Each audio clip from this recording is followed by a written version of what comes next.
Ma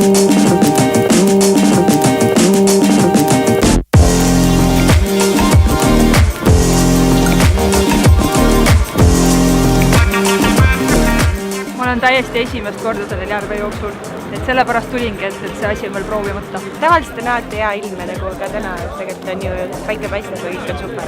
Kuidagi hea positiivse auraga jooks. Ilus ilm, seltskond ja sõbrad. Sest kodus ei ole midagi teha, arvutis on kõik asjad tehtud ja lihtsalt igav kodus.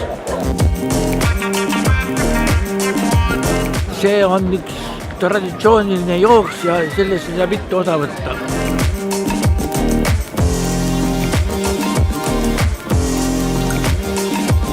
Väga tore oli, mõnus ilm ja väga tore sammulis oli mingi teine rada, et ei pidanud sealt suurest kraavist läbi minema.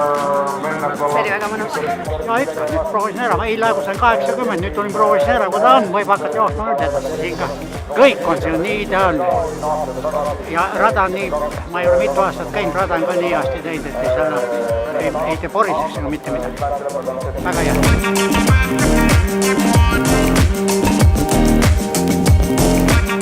See rahvas, mis siin on ja ilus ilm ja hea seltskond. Täna oli meil tõesti väga mõnus oli kõndida. Ma arvangi, et hästi mõnus on, et Viljandis kõik niimoodi tuleme kokku siia.